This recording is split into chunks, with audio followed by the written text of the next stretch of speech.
दोस्तों, यदि आप पैरामेडिकल के स्टूडेंट हैं और आप कोई सा भी पैरामेडिकल कोर्स कर रहे हैं और आप कंप्यूटर एप्लीकेशन या कम्युनिकेशन स्किल्स इन इंग्लिश जैसे सब्जेक्ट की तैयारी कर रहे हैं, यानी कि इंग्लिश और कंप्यूटर जो दो सब्जेक्ट होते हैं फर्स्ट ईयर में, उनकी आप तैयारी कर रहे हैं, उनकी आप प्रिपरेशन कर रहे हैं, चाहे आप कोई से भी पैरामेडिकल कोर्स कर रहे हो। बेसिकली मैं डीएमएलटी की भी बात करूंगा या फिर आपके कोई से पैरामेडिकल कोर्स में ये दो सब्जेक्ट तो होंगे ही। कौन कौन से? एक तो कंप्यूटर एप्लीकेशन, दूसरा कम्युनिकेशन स्किल्स इन इंग्लिश, यानी कि कंप्यूटर और इंग्लिश। और वो स्टूडेंट इंग्लिश मीडियम में है। यदि आप इंग्लिश मीडियम में हो और पैरामेडिकल कोर्स कर रहे हो और कंप्यूटर और एप्लीकेशन या फिर इंग्लिश वाला जो सब्जेक्ट आप पढ़ रहे हो, ठीक है, तो यह वीडियो आपके लिए यूजफुल होने वाली है, क्योंकि मैं एक डेडिकेटेड पैरामेडिकल ऐसी बुक का रिव्यू करूंगा जिस बुक में कंप्यूटर और एप्लीकेशन दोनों ही सब्जेक्ट के नोट्स, दोनों ही सब्जेक्ट जो कंबाइंड दिए हुए हैं। एक ऐसी टेक्स्ट बुक है जिसका नाम है computer application and communication skills in English, ठीक है। उस बुक का मैं आपके सामने रिव्यू करूंगा। वो दो सब्जेक्ट की अलग अलग बुक नहीं है, वो केवल एक ही बुक है जो कंबाइंड बुक होती है, ठीक है। वो एक डेडिकेटेड पैरामेडिकल बुक है जो कंप्यूटर और इंग्लिश दो सब्जेक्ट की आती है। तो वीडियो में बने रहना। नमस्कार दोस्तों, मेरा नाम मोहित है, आप देख रहे हो टेक सोनी जी। चलिए दोस्तों, वीडियो को शुरू करते हैं। सबसे पहले आप देखिए द्वीप पब्लिकेशन की कंप्यूटर और इंग्लिश वाली बुक का सिनेमैटिक वीडियो।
तो दोस्तों, जैसा कि मैंने आपको बताया था, यदि आप पैरामेडिकल कोर्स कर रहे हो और आप इंग्लिश मीडियम में हो या फिर आप इंग्लिश मीडियम में स्टडी कर रहे हो और आप कंप्यूटर और इंग्लिश जैसे दो सब्जेक्ट होते हैं और वो दो सब्जेक्ट के आप नोट्स लेना चाहते हो या फिर वो दो सब्जेक्ट आप पढ़ना चाहते हो, तो यह वीडियो आपके लिए यूजफुल होने वाली है, ठीक है। काफ़ी सारे ऐसे स्टूडेंट्स क्या करते हैं कि कंप्यूटर की बुक अलग ले लेते हैं, इंग्लिश की बुक अलग से परचेस कर लेते हैं, ठीक है। और वो कंपटीशन वाली बुक होती है जो आप ठीक तरह से आप पढ़ भी नहीं सकते उनको, ठीक है।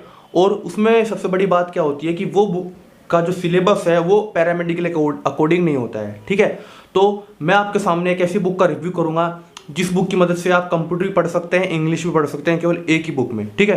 कंप्यूटर और इंग्लिश जैसे दो सब्जेक्ट केवल एक ही बुक में आपको कंबाइंड मिलेंगे, आप एक ही बुक में इन दो सब्जेक्ट को पढ़ सकते हो, ठीक है। और बात करें द्वीप पब्लिकेशन की बुक है ये, computer and communication skills in English, ठीक है, यानी कि कंप्यूटर मिलेगी आपको, इंग्लिश मिलेगी, ठीक है, यदि इंग्लिश मीडियम के स्टूडेंट हो, ठीक है। तो द्वीप पब्लिकेशन का ये फर्स्ट एडिशन है पैरामेडिकल के लिए कंप्यूटर और इंग्लिश वाली बुक का जो डेडिकेटेड है, ठीक है। सबसे पहले मैं बात करूं, यहाँ पे लिखा हुआ है मोटे मोटे अक्षरों में कि फर्स्ट एडिशन, ये आपको फर्स्ट एडिशन मिलेगी इंग्लिश मीडियम में, ठीक है, ठीक है, यानी कि कंप्यूटर और इंग्लिश जैसे दो सब्जेक्टों की आपको एक ही बुक मिल जाएगी for paramedical courses, paramedical courses वालों के लिए है।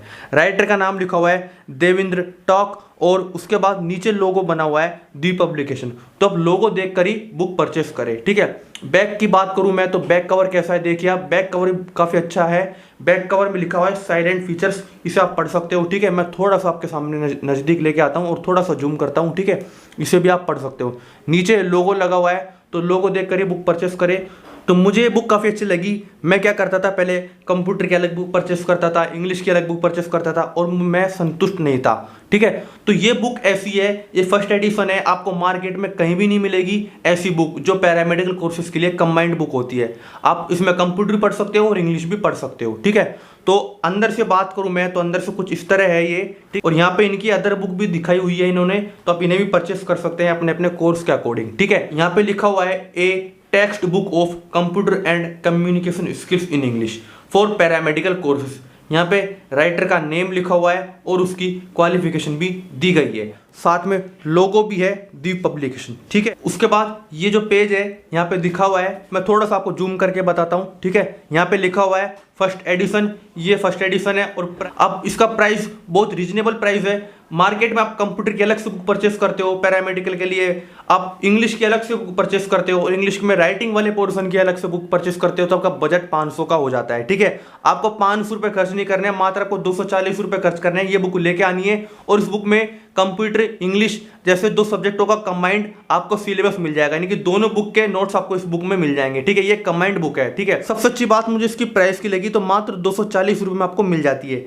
ये प्रीफेस लिखा हुआ है, ये भी आप पढ़ सकते हो। उसके बाद अगले पेज की बात करूं तो यहाँ पे लिखा हुआ है कि फॉर माई लवली डॉटर दृष्टि who field my life with Joy and happiness, तो मुझे काफ़ी अच्छी चीज़ लगी है। ठीक है, तो सिलेबस भी यहाँ पे बहुत क्लियरली मेंशन किया हुआ है कंटेंट्स में। ठीक है, तो सिलेबस से मैं आपको जरा क्लियर कर देता हूँ, तभी आपको समझ में आ जाएगा। ठीक है, देखिए ये लिखा हुआ है कंप्यूटर एप्लीकेशन, नीचे है इंग्लिश ग्रामर, यानी कि आप कंप्यूटर का और इंग्लिश का जो दो सब्जेक्ट होते हैं वो दो सब्जेक्ट आप एक ही बुक में से पढ़ सकते हो। ठीक है, अब मैं जरा आपको क्लियर कर देता हूँ। सबसे पहले मैं आपको क्लियर करता हूँ, यहाँ पे लिखा हुआ कंप्यूटर एप्लीकेशन का सिलेबस और ये पेज नंबर दिए हुए हैं। ठीक है, कंप्यूटर एप्लीकेशन में क्या क्या आ जाएगा, an introduction to computer, computer components, input device, output device, computer memory, computer software and operating system, Microsoft Windows, Microsoft Word and word processing, MS PowerPoint और इंटरनेट एंड ईमेल। तो total आपको computer में 10 chapters देखने को मिलेंगे।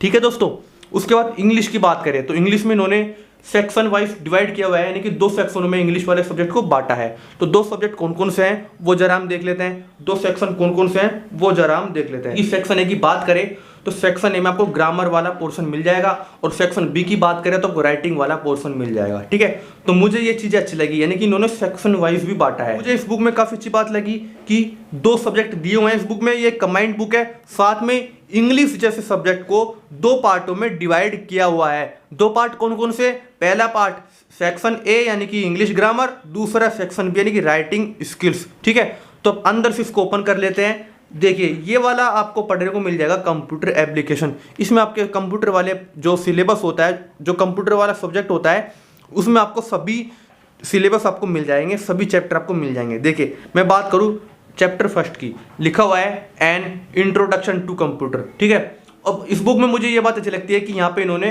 Point by point दिखाया हुआ है कि आप ये पॉइंट पढ़ सकते हो, ये पॉइंट पढ़ सकते हो। ठीक है, तो मुझे ये भी काफ़ी अच्छी लगी, जो इनकी हेडिंग है पॉइंटिंग हेडिंग वो मुझे काफ़ी अच्छी लगी। ठीक है, उसके बाद ये आप पढ़ सकते हो। ठीक है, अब बात करें इसकी लैंग्वेज की, तो दोस्तों लैंग्वेज काफ़ी क्लियर है, जल्दी से ये आपके समझ में आ जाएगी और काफ़ी कुछ लिखा हुआ है। ठीक है, और साथ में डायग्राम भी दिखे हुए हैं और डायग्राम के साथ में जो चार्ट होते हैं ना, यानी कि डायग्राम चार्ट जैसे ये वाला हो गया। ठीक है, ये भी काफ़ी क्लियरली मेंशन किया हुआ है। ठीक है, अब बात करें, मैंने इसको दूसरी बुक से भी कंपेयर किया तो मुझे इस बुक में काफ़ी बेनिफिट लगा। इस बुक में से आप पढ़ोगे तो आपको 2-3 चीज़ें ज़्यादा ही सीखने को मिलेंगी। ठीक है, और जैसा कि मैंने देखा कि क्वेश्चन आंसर नहीं है इसमें, तो कोई दिक्कत नहीं है, क्वेश्चन आंसर नहीं होते हैं, लेकिन मुझे काफ़ी चीज़ अच्छी लगी कि इसमें क्लियरली मेंशन किया हुआ है, लैंग्वेज काफ़ी ईजी है इसकी। ठीक है, अब अगला चैप्टर आ गया चैप्टर 2।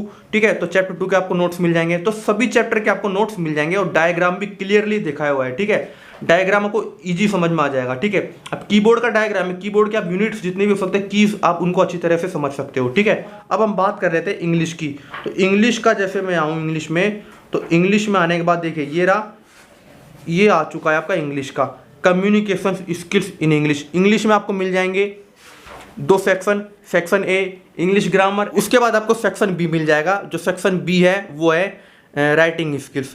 सबसे पहले बात करूँ सेक्शन ए जो ग्रामर वाला पोर्शन है। ठीक है, अब ग्रामर वाले पोर्शन में आपको क्या क्या मिल जाएगा, नाउन एंड प्रोनाउन, जितने भी आपको आते हैं मैं एक बार जरा क्लियरली आपको सिलेबस समझा देता हूँ। तो ग्रामर वाले पोर्शन में आपको क्या क्या टॉपिक्स देखने को मिल जाएंगे, नाउन एंड प्रोनाउन मिल जाएंगे, डिटरमिनर्स मिल जाएंगे, एडजेक्टिव मिल जाएंगे, वर्ब्स एंड एडवर्ब्स मिल जाएंगे, सेंटेंस मिल जाएंगे, प्रीपोजिशन मिल जाएंगे, कंजक्शन मिल जाएंगे, फ्रेजेस एंड क्लोजेस मिल जाएंगे, एक्टिव एंड पैसिव वॉइस मिल जाएंगे, रिपोर्टेड स्पीच मिल जाएंगे, प्रोवर्ब्स मिल जाएंगे, आइडम्स मिल जाएंगे एंड फ्रेजल वर्ब आपको मिल जाएगी, प्रीफिक्स एंड सफिक्स आपको देखने को मिल जाएंगे और आपको मॉडल्स भी देखने को मिल जाएंगे, ठीक है। और राइटिंग स्किल की मैं बात करूं तो राइटिंग स्किल में आपको paragraph, formal letter, report, application, article, ऐसे ये चीज़ आपको देखने को मिल जाएगी। मैं बात करूं एग्जाम्पल की तो मैंने इंग्लिश में आप कोई से भी टॉपिक उठा लो, मान लो नाउन एंड प्रोनाउन वाला टॉपिक उठा लो जो सेक्शन ए में आपको मिलता है ग्रामर वाले पोर्शन में, तो भाई इतने सारे एग्जाम्पल लिखे हुए हैं, इतने सारे तो अब क्लास में आपका जो टीचर है वो भी नहीं करवाता होगा, ठीक है। तो एग्जाम्पल काफ़ी सारे हैं इसमें, ठीक है। एग्जाम्पल के साथ साथ क्लियरली इन्होंने दिखाया हुआ है नाउन एंड प्रोनाउन का, यानी कि इनके जो नोट्स हैं वो काफ़ी अच्छे हैं, ठीक है। बहुत ईजी लैंग्वेज में आपको मिल जाएंगे। अगले जैसे टॉपिक आ जाता है, अगला टॉपिक कौन सा है, ये रहा अगला टॉपिक। अगला टॉपिक ये है डिटरमिनर्स, तो डिटरमिनर्स भी आपको देखने को मिल जाएंगे, ठीक है। एडजेक्टिव भी आपको देखने को। अब हम बात करें राइटिंग वाले पोर्शन की, तो राइटिंग वाला पोर्शन में आ जाता हूँ, राइटिंग वाले ये रहा। अब दोस्तों बात करें सेक्शन बी की, इंग्लिश में ये है राइटिंग स्किल्स। तो राइटिंग स्किल्स में आपको क्या क्या चीज़ देखने को मिलेगी, राइटिंग स्किल्स में आपको पैराग्राफ देखने को मिल जाएगा, ऐसे देखने को मिल जाएगा, एप्लीकेशन देखने को मिल जाएगी, इनफॉर्मल, फॉर्मल लेटर्स आपको देखने को मिल जाएंगे, ठीक है। और आपको एप्लीकेशन देखने को मिल जाएगी। तो मुझे काफ़ी अच्छा लगा। अब मैं राइटिंग वाला जो पोर्शन है उसका भी आपको सिलेबस मैंने आपको बता दिया है कि paragraph, formal letters, informal letters, report, application, articles, ऐसे, मीमो एंड नोटिस, है ना, एजेंडा एंड मीटिंग्स, और भी आपको चीज़ें देखने को मिल जाएंगी। यानी कि सिलेबस के अलावा आपको 2-3 चीज़ें आपको एक्स्ट्रा भी देखने को मिलेंगी, जो मुझे इस बुक में काफ़ी अच्छी बातें लगी, ठीक है। अब मैं आपको आ जाता हूँ कि राइटिंग पैराग्राफ में। अब राइटिंग पैराग्राफ में इन्होंने क्लियरली समझाया हुआ है। अब आप लोग कमेंट करोगे कि यार पैराग्राफ में क्या समझना है। पैराग्राफ में भाई ये समझना है कि मैंने आपको मान लो कोई टॉपिक दे दिया, तो अब कोई भी टॉपिक के बारे में पैराग्राफ लिख सकते हो, ठीक है। ये चीज़ आपको हर बुक में मिल जाएंगी, ठीक है। क्या मिल जाएंगी, जैसे आपको पोल्यूशन पे पैराग्राफ लिखना है, ठीक है, तो आपको हर बुक में केवल आपको पोल्यूशन मिल जाएगा और 1 पेज आपको 2 पेज आप उसका पैराग्राफ मिल जाएगा, ठीक है। लेकिन इन्होंने क्लियरली समझाया हुआ है introduction, main features of a paragraph, structure of paragraph, कि पैराग्राफ लिखते कैसे हैं, उसकी शुरुआत कैसे करते हैं, ठीक है। जो जो उसमें चीज़ें आएंगी उन चीज़ों का क्या क्या ध्यान रखते हैं वो उन्होंने क्लियरली समझाया हुआ है, ठीक है। तो ये चीज़ें आपको किसी भी बुक में नहीं मिलती है, यानी कि समझाने की कोशिश आपको कोई नहीं करता है, केवल आपको एग्जाम्पल दे देते हैं और आपको 2-3 पेज उसके बारे में आपको रटना होता है, ठीक है। अब ये चीज़ें पढ़ लेते हो तो आप कोई सी भी टॉपिक पर आपको पैराग्राफ बना सकते हो, ये इन्होंने क्लियरली मेंशन किया हुआ है। ये एक बेसिक हो गया पैराग्राफ का। ये चीज़ें आपको जो आप पढ़ रहे हो टीचर्स वो भी नहीं बताएगा, ठीक है। अब पैराग्राफ के अलावा ये काफ़ी सारे इन्होंने एग्जाम्पल दिए हुए हैं। उसके बाद लेटर्स, तो भाई लेटर का भी इन्होंने परफॉर्मा दिया हुआ है कि लेटर्स आप इस तरह लिख सकते हो, ठीक है। इनफॉर्मल कौन से होते हैं, फॉर्मल कौन से होते हैं, बिजनेस वाले कौन से होते हैं, ठीक है। और उसके बाद ये इन्होंने जैसे फॉर्मेट दिया हुआ है, तो फॉर्मेट ये जो चीज़ें होती है ना, छोटी छोटी चीज़ें, ये बहुत काम की चीज़ें होती है, ये आपको कहीं भी नहीं देखने को मिलती है, ठीक है। आप गूगल कर लोगे कोई सा पैराग्राफ तो गूगल आपको मिल जाएगा, ठीक है। लेकिन ये जो छोटी छोटी चीज़ें होती है ना कि लेटर का सेंड एड्रेस में क्या क्या लिखते हैं, डेट क्या क्या लिखते हैं, रिसीवर एड्रेस में क्या क्या लिखते हैं, टीचर्स बता तो देता है लेकिन क्लियरली समझ नहीं पाते हो आप, तो इस बुक की मदद से आप समझ सकते हो। तो मुझे कम से कम 4 या 5 बातें इस बुक में काफ़ी अच्छी लगी, तो आप इस बुक का परचेस कर सकते हो, ठीक है। आप मार्केट में जाके इस बुक को आप परचेस कर सकते हो, ठीक है। तो इन्होंने काफ़ी क्लियरली राइटिंग वाले पोर्शन को भी समझाया हुआ है, ठीक है, जो मुझे इस बुक में काफ़ी अच्छी बात लगी, ठीक है। ये चीज़ें कहीं भी नहीं देखने को मिलती है, आपको एग्जाम्पल भी दिए हुए हैं और आपको क्लियरली समझाया हुआ भी है, ठीक है। तो बस यही चीज़ें हैं इसमें, ठीक है। अब इस बुक को आप परचेस कर सकते हो, या फिर इसकी कोई लिंक है तो मैं लिंक नीचे डिस्क्रिप्शन में डाल दूंगा, या फिर आप मार्केट में जाके भी आप परचेस कर सकते हो। नाम याद रख लो आप इसका, computer and communication skills in English for paramedical courses the publication की, ठीक है। दोस्तों आपको वीडियो कैसी लगी मुझे कमेंट करके बताएं। वीडियो अच्छी लगी तो लाइक कर देना, और अभी तक आपने मेरे चैनल को सब्सक्राइब नहीं किया तो सब्सक्राइब भी कर देना, बिल्कुल फ्री है।